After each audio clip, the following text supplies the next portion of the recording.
Welcome to the NBA Coast to Coast podcast brought to you by TheLines.com. Coming to you from the West Coast, Josh Lander, joined by Nate Weitzer. He's on the East Coast. And we're doing our best with a one-game slate here on Monday. So for our player props episode today, we are bringing you a couple looks a little bit early. We don't have the exact lines, but we do have some projections for a couple of these guys that we are suggesting here for you. Once we do get those lines available to us for these player props. Also got some player prop futures and some one-team future, I'll admit. But we wanted to get some futures looks out to you a little bit more than a quarter of the way through the season because there's some value spots. So we're going to hit those with you in this one. Nate, let's go ahead and just jump right into your first play here from this. We're actually talking about Luka in the NBA Cup, yeah? Yeah. Basically the same thing you were saying in best bets, which is like this is a long price for the Mavs to win this NBA Cup. I found plus 1,200 at DK for Luka to be NBA Cup MVP, which to me is pretty much the same bet.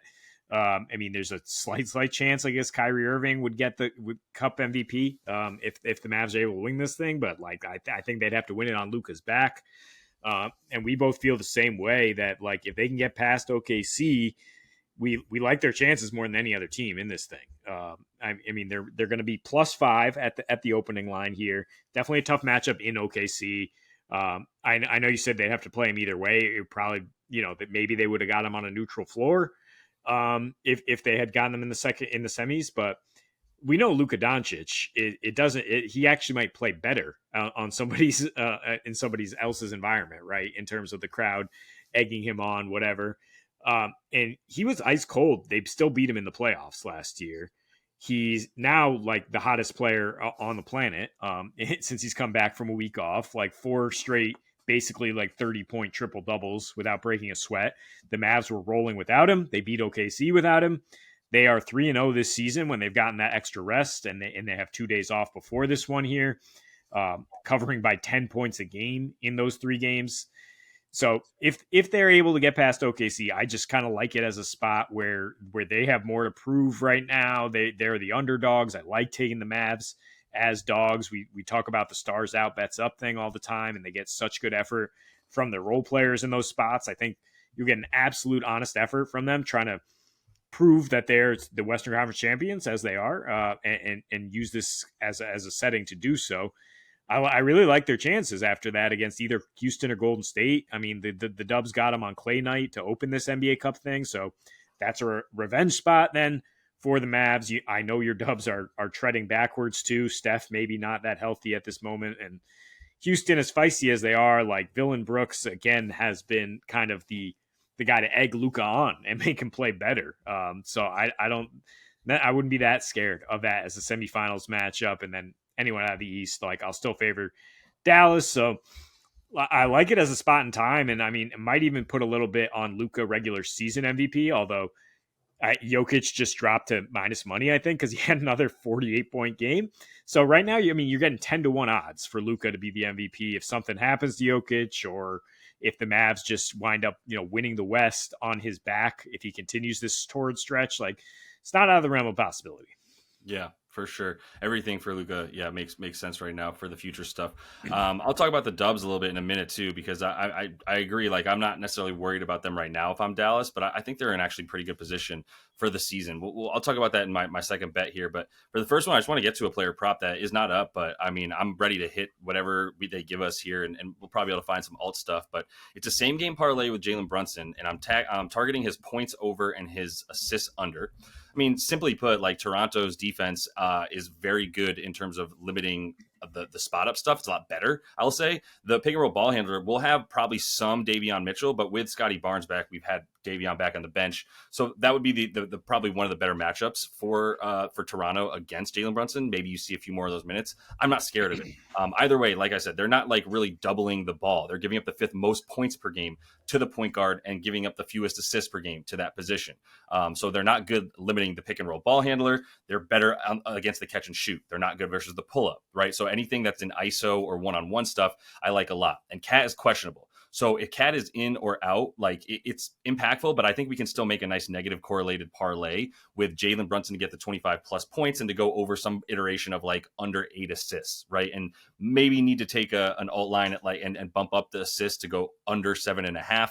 I'm not positive just yet, but that would be my preferred look at those numbers exactly. I'm sure his points prop is going to come out at like 25 to 26.5 points. That's what it's been. And he's going up against an offense that's very bad at limiting his position. So it would make sense.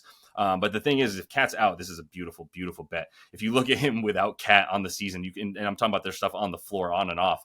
With Cat on the floor, he's looking at about 24.5 points per game per 30, well, 25.5 per 36, 24.5 in the actual minutes they've been on the floor. But 25.5 points per game per 36, that goes up to 33.5 points per game with Cat off the floor per 36 minutes. And the assists, it's a little bit, it's basically the same. It's at about 7.1 with Cat off the floor. It's about 7.5 with him on. So not a huge discrepancy, but a little bit just more. It's not even about how often he's passing as much as it is how often he'd prefer to be shooting when he has, Cat off the floor. Now it's a lot more of like having to kick out to shooters rather than being able to just find somebody right down low who can just turn and shoot right from the post and have a much higher field goal percentage at that point, with a more likelihood that those turn into assists for Brunson. But I think the points are good either way. I'll probably be like, if Cat's out, like a 30 plus game on by itself for Jalen is a really good look here as well.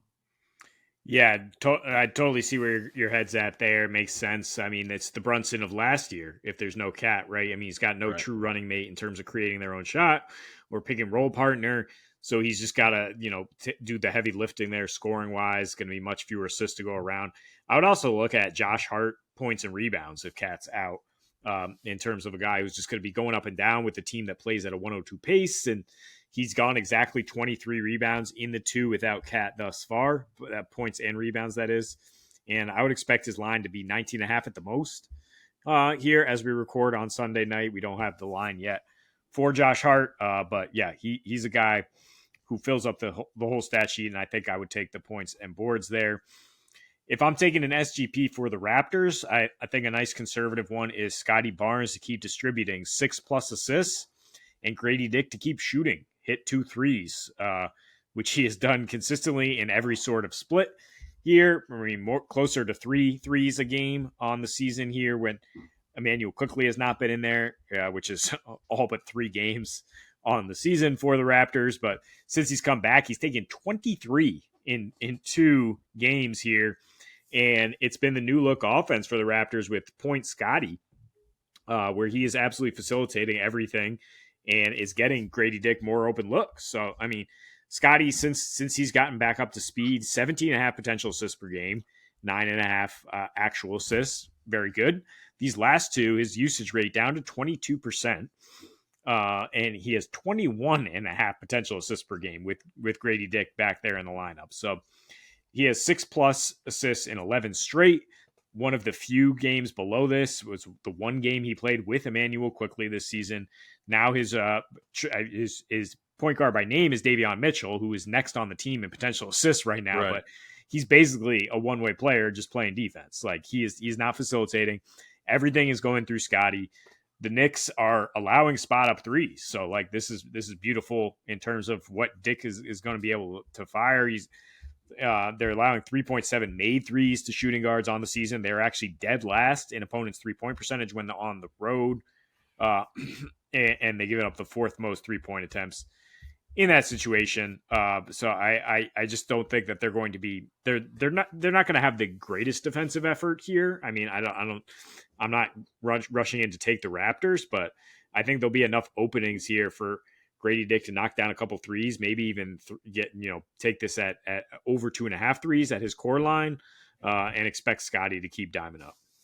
Yeah, no, I think that's a perfect way to look at this. And yeah, Davion Mitchell, if he's even considered the point guard, it's name only. So this is Scotty's offense, touches everything. It's all him. So I'm gonna actually take the Warriors for the division winner as my final bet here, and just talk about that for 1 second. It's plus 170. I was just like looking at the PAC conference, the division in the Western Conference, just going like, well, it's open. It's wide open, baby. So who's going to take it? And now it's a lot more about what's going to happen down the road rather than what's going to happen right now. And the only team in this division with any way to maneuver contracts before February 6th and the trade deadline is the Warriors. And they're actually in a really good position to be able to do that. if they want to move one of Kuminga or Wiggins, which if you're going to upgrade at that position, the rumors have been that they would then go after Jimmy Butler, who's clearly not long for Miami. If he can help it, and the Heat can actually help it at this point, pretty much that was sowed when Pat Riley called him out at the end of the season, basically just like, well, if you can't play, then I have no value for you. It's just like such a crotchety old man, but also right. And we all were like, yeah, Jimmy can't play. So that would be what's going on in Miami. And that's why it's the Dubs for me. It's the trajectory upwards. I mean, they're in first right now, and they've sort of built this thing that they're now playing with house money. And it's more just about them than the other teams. Like, do you trust that KD is going to come back and be good to go in a month or a month and a half and then just not get hurt again, unlike the last 3 seasons where he has? Of course not. And then you're relying on Brad Beal to also play more than the like 25 or 35 games that he played in the regular season and be ready for the playoffs. Like, I don't think that they're going to have it in the regular season enough to like do anything but crawl in to that like 6 seed, but like play in probably much more likely for them at this point when you look at the standings. So it's the plus 170. And then like for the Clippers, I mean, I'm not even mentioning the name Kawhi or Lawai Kennard, as we'll call him, so I don't have to actually say his name. And then for like everything else, like I trust Ty Lue, and I trust the defense that they've built there. I don't trust that they can outscore teams when they'll need to, and that they'll be able to compete at that level too. With if one of Norm or James Harden is out at all, God forbid Zubac goes down at all, then that team is just done at that point.